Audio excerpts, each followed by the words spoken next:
बिस्मिल्लाहिर्रहमानिर्रहीम। आज हम पढ़ेंगे ग्लास मेम्ब्रेन इलेक्ट्रोड के बारे में। तो सबसे पहले इसकी कुछ सरप्राइजिंग फैक्ट्स हैं, उसके बारे में देख लेते हैं कि ये कहाँ कहाँ इस्तेमाल हो सकते हैं। This electrode can be use to determine pH of one drop solution. ये इतने इफ़ेक्टिव होते हैं कि ये वन ड्रॉप सोल्यूशन की pH को भी मेजर कर सकते हैं, या इससे कम सोल्यूशन की भी pH को मेजर कर सकते हैं। इस तरह ये हमारी टूथ कैविटी की pH को भी चेक कर सकते हैं।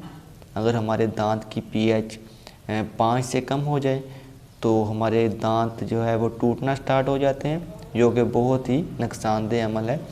तो इस मकसद के लिए डॉक्टर जो है वो ग्लास मेम्ब्रेन इलेक्ट्रोड का इस्तेमाल करते हैं टूथ कैविटी की pH को चेक करने के लिए। इसी तरह स्वीट ऑन स्किन, अगर स्वीट के अंदर, पसीने के अंदर pH ज़्यादा है तो ये हमें एलर्जी काज कर सकती है। तो इस मकसद के लिए ग्लास मेम्ब्रेन इलेक्ट्रोड इस्तेमाल होता है हमारे पसीने की pH को चेक करने के लिए। अगर एसिडिटी इन स्टमक चेक करना हो तो इस मकसद के लिए ग्लास इलेक्ट्रोड को स्वालो कर लिया जाता है, यानी कि उसको मुंह के रास्ते निगल लिया जाता है और वो मैदे में पहुंच जाता है। लेकिन जो रेफरेंस इलेक्ट्रोड है ये माउथ के अंदर ही रहता है, और इस तरह ये हमारी एसिडिटी इन स्टमक को चेक करने के लिए इस्तेमाल हो सकते हैं। कंस्ट्रक्शन में जो इम्पोर्टेंट पार्ट होता है वो होता है टू रेफरेंस इलेक्ट्रोड। इसमें दो तरह के इलेक्ट्रोड होते हैं, एक होता है सिल्वर क्लोराइड जो कि जो इंटरनली प्रेजेंट होता है ग्लास मेम्ब्रेन इलेक्ट्रोड के साथ। जो ग्लास इलेक्ट्रोड होते हैं ये एक्सटर्नल होते हैं और ये ग्लास मेम्ब्रेन की आउटर साइड पे प्रेजेंट होता है। और जो सिल्वर क्लोराइड है ये इंटरनल होता है और जो कैल्शियम इलेक्ट्रोड है ये एक्सटर्नल होता है। तो आगे है ग्लास मेम्ब्रेन जो कि मेन पार्ट होता है ग्लास मेम्ब्रेन इलेक्ट्रोड का। ये बेसिकली सिलिकेट ग्लास की बनी हुई होती है और इसका जो अरेंजमेंट होती है 3 डायमेंशनल नेटवर्क में होती है। जो ग्लास की कंपोजिशन होती है उसमें 22% सोडियम ऑक्साइड होता है, 6% कैल्शियम ऑक्साइड होता है और 72% सिलिका होता है। ग्लास मेम्ब्रेन इलेक्ट्रोड की अरेंजमेंट, इसके अंदर एक रेफरेंस इलेक्ट्रोड होता है, यानी कि silver chloride internal reference electrode है। इंटरनल रेफरेंस इलेक्ट्रोड के अंदर एक वायर होती है जो कि सिल्वर की बनी हुई होती है, जिसके ऊपर सिल्वर क्लोराइड डिपॉजिट हुआ होता है, और वो एक सिल्वर क्लोराइड की अरेंजमेंट बनाते हैं। और इसके अंदर KCl प्रेजेंट होता है जो कि as a salt bridge act करता है। ये एक ग्लास मेम्ब्रेन इलेक्ट्रोड है जिसके अंदर 0.1 m HCl होता है और वो बुफर्ड होता है 7 pH के साथ, ताकि इनके अंदर जो हाइड्रोजन की क्वांटिटी है वो कांस्टेंट रहे, वो वेरी ना करे। लेकिन जो एक्सटर्नल एनालाइट सॉल्यूशन होता है वहाँ पे हाइड्रोजन की तादाद वेरी करती है, लेकिन इसके जो इंटरनल साइड है वहाँ पे हाइड्रोजन की तादाद कांस्टेंट रहती है। और यहाँ पे एक कैल्शियम इलेक्ट्रोड है, सैचुरेटेड कैल्शियम इलेक्ट्रोड, और ये एज ए रेफरेंस एक्ट करते हैं। और ये दोनों pH मीटर के साथ जुड़े होते हैं और pH मीटर इन दोनों की pH को मेजर करते हैं। इसकी pH वेरी करती है लेकिन इसकी pH कांस्टेंट रहती है। ये सिर्फ एज ए रेफरेंस एक्ट करते हैं। यहाँ पे ग्लास मेम्ब्रेन होती है जो कि वेरी सेंसिटिव होती है और ये थोड़ी बहुत कंडक्टिव भी होती है। तो इसका स्ट्रक्चर किस तरह होता है उसके बारे में हम देख लेते हैं। और ये 0.01 mm थिक होती है। ये है इसकी अरेंजमेंट। इसमें 2 सिलिकॉन एटम ने एक ऑक्सीजन को शेयर किया होता है और हर सिलिकॉन एटम 4 ऑक्सीजन के साथ जुड़ा हुआ होता है। और इसकी 3 डायमेंशनल नेटवर्क होता है, क्योंकि जो एक ऑक्सीजन है इनकी वो आउट ऑफ द प्लेन होती है, जो वो इनटू द प्लेन होती है या अबव द प्लेन होती है, वो प्लेनर नहीं होती, जिसकी वजह से इनका जो स्ट्रक्चर है वो 3 डायमेंशनल होता है। और इनके दरमियान में एम्प्टी स्पेसेस होती हैं क्योंकि इनके ऊपर नेगेटिव चार्ज होता है। यहाँ पे सिलिकॉन जो ऑक्सीजन के साथ जुड़े होते हैं उनके ऊपर नेगेटिव चार्ज होता है, तो उसको न्यूट्रलाइज करने के लिए इनके जो एम्प्टी स्पेसेस हैं उनके अंदर सोडियम या कोई और पॉजिटिव आयंस प्रेजेंट हो सकते हैं। जो ग्लास मेम्ब्रेन होती है उसको थोड़ा बहुत कंडक्टिव होना पड़ता है। अगर कंडक्टिव नहीं होगी तो यहाँ पे पोटेंशियल डिफरेंस नहीं क्रिएट होगा और ना ही यहाँ पे करंट प्रोड्यूस होगा, और फिर इस तरह हम पीएच मेजर नहीं कर सकते। तो अगर हमने पीएच को मेजर करना है तो इस मकसद के लिए हमें इसको जो ग्लास मेम्ब्रेन है उसको हाइग्रोस्कोपिक बनाना पड़ता है। अगर तो ग्लास नॉन हाइग्रोस्कोपिक होगी तो ये पीएच शो ही नहीं करेगी। तो इसकी जो फंक्शनैलिटी है उसको रिस्टोर करने के लिए हमको इसको वाटर के अंदर सोकिंग करनी पड़ती है। Response of glass can be restored bye soaking into water. जब इसको हम वाटर के अंदर वेट करते हैं तो हाइड्रोजन जो होती है सॉल्यूशन की, वाटर की, वो ग्लास के सोडियम के साथ एक्सचेंज हो जाती है। जो एम्प्टी स्पेसेस के अंदर सोडियम प्रेजेंट होती है वो इस हाइड्रोजन के साथ एक्सचेंज हो जाती है, और इस तरह फिर हमारे पास जो ग्लास है वो हाइग्रोस्कोपिक बन जाता है, उसके साथ हाइड्रोजन अटैच हो जाती है। तो ये अब जो है वो हम इसको एज ए पीएच मेजरमेंट के लिए इस्तेमाल कर सकते हैं। Potential difference across membrane develop and this potential is measured by pH meter. जब हम इस बल्ब को एनालाइट सॉल्यूशन के अंदर भिगोते हैं तो क्या होता है कि जो एनालाइट का सॉल्यूशन है उसके अंदर हाइड्रोजन की क्वांटिटी डिफरेंट होती है। तो जो अंदर वाली साइड है उसके अंदर जो हाइड्रोजन की क्वांटिटी है वो कांस्टेंट रहेगी, लेकिन बाहर वाली साइड पे जो हाइड्रोजन की क्वांटिटी है अननोन एनालाइट सॉल्यूशन की वो वेरी करेगी, जिसकी वजह से यहाँ पे जो बाउंड्री पोटेंशियल है वो क्रिएट हो जाएगा।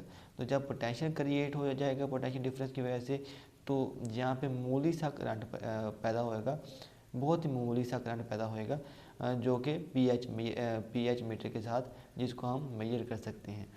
तो इस तरह हम जो है वो पीएच को मालूम कर सकते हैं। सेल के अंदर चार तरह के पोटेंशियल डेवलप होते हैं। एक होता है पोटेंशियल ऑफ कैलोमैन इलेक्ट्रोड जो कि कांस्टेंट रहता है। एक होता है potential of internal reference electrode यानी कि सिल्वर क्लोराइड, इसका भी पोटेंशियल कांस्टेंट ही रहता है। एक ई जंक्शन यानी कि जो एक पोटेंशियल होता है वो डेवलप होता है across salt bridge of calomel and solution, यानी कि जो हम कैलोमल इलेक्ट्रोड इस्तेमाल कर रहे हैं उसका जो साल्ट ब्रिज होता है उसके दरमियान में एक मामूली सा पोटेंशियल डिफरेंस क्रिएट हो जाता है। ये बहुत ही मामूली सा होता है, ये इसको हम नेगलेक्ट कर सकते हैं। बाउंड्री पोटेंशियल ये सबसे आम होता है जो कि ग्लास मेम्ब्रेन के अक्रॉस डेवलप होता है, यानी कि जो इंटरनल सॉल्यूशन है उसके दरमियान में और आउटर सॉल्यूशन के दरमियान में एक पोटेंशियल डिफरेंस बन जाता है, जिसकी वजह से करंट प्रोड्यूस होता है। इसको हम पोटेंशियल बाउंड्री पोटेंशियल कहते हैं। जो इंटरनल सॉल्यूशन है उसको E1 से ज़ाहिर किया गया है और जो एक्सटर्नल पोटेंशियल है उसको E2 से ज़ाहिर किया गया है जो कि एनालाइट का है। If concentration of hydrogen is more inside than outside, अगर जहाँ पे हाइड्रोजन की जो क्वांटिटी है वो ज़्यादा है, यानी कि इनसाइड सॉल्यूशन अगर क्वांटिटी ज़्यादा है हाइड्रोजन की तो पीएच जो है वो ज़्यादा होगी, pH 7 से ज़्यादा होगी। अगर यहाँ पे जो आउटर साइड है उस पर हाइड्रोजन की क्वांटिटी ज़्यादा है than the inside the solution, तब जो है वो pH 7 से कम होगी। आगे है इसकी limitation. We can not determine pH by glass electrode up to 9। हम जो pH है वो सिर्फ 9 तक ही मेजर कर सकते हैं, इससे ज़्यादा या कम इससे ज़्यादा हम जो है वो pH की मेजरमेंट नहीं कर सकते। जो बाउंड्री पोटेंशियल है उसके लिए ये इक्वेशन है। तो इसके लिए हम जो इंटरनल और एक्सटर्नल एनालाइट का डिफरेंस होता है उसको मालूम करते हैं। और ये हमारे पास 0.0592 log A2/A1। A2 यहाँ पे एक्टिविटी ऑफ एक्सटर्नल एनालाइट है, और ये जो A1 है ये activity of hydrogen ion of internal analyte है, सॉरी एक्सटर्नल एनालाइट है। आ गया एसाइमेट्री पोटेंशियल। एसाइमेट्री पोटेंशियल में बाज़ दफ़ा ऐसा होता है कि जो ग्लास मेम्ब्रेन होती है उसके दोनों साइड पे जो हाइड्रोजन की क्वांटिटी है वो सेम ही होती है, तो इसकी जो पोटेंशियल है वो प्रैक्टिकली ज़ीरो होना चाहिए, लेकिन यहाँ पे जो इसका पोटेंशियल है वो वेरी कर जाता है, तो और पोटेंशियल डिफरेंस क्रिएट हो जाता है। लेकिन ऐसा नहीं होना चाहिए, क्योंकि दोनों साइड पे जो पोटेंशियल है वो तो सेम है, जो हाइड्रोजन की क्वांटिटी है वो तो सेम है, तो यहाँ पे पोटेंशियल डिफरेंस क्रिएट नहीं होना चाहिए बल्कि साइमेट्रिकल होना चाहिए। लेकिन यहाँ पे एसाइमेट्रिकल पोटेंशियल क्रिएट हो जाता है। इसकी डिफरेंट काजेज़ होती हैं। मैन्युफैक्चरिंग फॉल्ट की वजह से हो सकता है, यानी कि अगर बनाते वक्त दोनों साइड पे इक्वल स्ट्रेन ना अप्लाई की गई हो तो उस वजह से भी ये एसाइमेट्री पोटेंशियल क्रिएट हो जा सकता है। और मैकेनिकल अब्रेशन की वजह से हो सकता है ऑन आउटर सरफेस, और इस्तेमाल करते वक्त यहाँ पे मैकेनिकल अब्रेशन हो सकती है जिसकी वजह से ये सिमेट्रिकल पोटेंशियल क्रिएट हो जाता है। और एचिंग ऑफ आउटर सरफेस, यानी कि जो आउटर सरफेस है उसके ऊपर एचिंग हो सकती है एनालाइट सॉल्यूशन की वजह से, और एसिमेट्रिकल पोटेंशियल क्रिएट हो सकता है। जो ग्लास इलेक्ट्रोड है उसका अगर हमने ओवरऑल पोटेंशियल मेजर करना हो तो हमको सबको सम करना पड़ता है, बाउंड्री पोटेंशियल को, सिल्वर क्लोराइड के पोटेंशियल को, और एसिमेट्रिकल पोटेंशियल को। तो हमने बाउंड्री पोटेंशियल का तो मालूम किया था, ये बराबर होता है L + 0.0592 log activity of outer analyte solution. ये A2 जो है वो आउटर एनालाइट सॉल्यूशन के लिए इस्तेमाल होता है। तो plus silver chloride and asymmetrical potential. तो अगर हम सिल्वर क्लोराइड और एसिमेट्रिकल को भी कंबाइन कर लें तो ये हमारे पास ये कांस्टेंट के बराबर होता है L के बराबर। तो यहाँ पे हम L को पुट कर लेते हैं यहाँ पे सारी टर्म के लिए, तो ये हमारे पास ये इक्वेशन बन जाती है। अगर हमने यहाँ पे pH को पुट करना हो तो ये नेगेटिव लोगारिथम के बराबर होती है, तो यहाँ पे नेगेटिव आ जाएगा। आगे है alkaline error. Alkaline error at very high pH, यानी कि जब pH ज़्यादा हो जाती है 10 से, electrode becomes responsive to both hydrogen and sodium, यानी कि जो बाउंड्री पोटेंशियल है ये सिर्फ हाइड्रोजन की वजह से क्रिएट नहीं होगा बल्कि यहाँ पे सोडियम भी आ जाएंगे, क्योंकि सोडियम की जो क्वांटिटी है अल्कलाइन की जो क्वांटिटी है वो बहुत ज़्यादा हो जाती है, तो वो इस बाउंड्री पोटेंशियल पर हाइड्रोजन के साथ एक्सचेंज हो जाती है, इसकी वजह से अल्कलाइन एरर आ सकता है।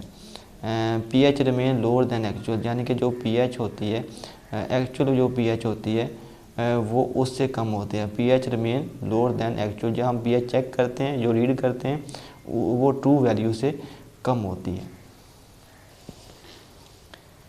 आगे एसिड एरर, जब pH 1 से कम होती है तो ये एसिड एरर का बायस बनती है। इसकी वजह तो एग्जैक्ट मालूम नहीं है, लेकिन जो एक वजह इसकी मालूम है वो है high saturation of hydrogen ion, यानी कि जो आउटर एनालाइट सॉल्यूशन होता है उसके अंदर हाइड्रोजन की जो सैचुरेशन होती है वो बहुत ज़्यादा हाई हो जाती है बाउंड्री के ऊपर। तो इस तरह जो हम की जो एग्जैक्ट वैल्यू होती है pH की वो नहीं मिलती, बल्कि उससे ज़्यादा हाइड्रोजन हमको मालूम होती है।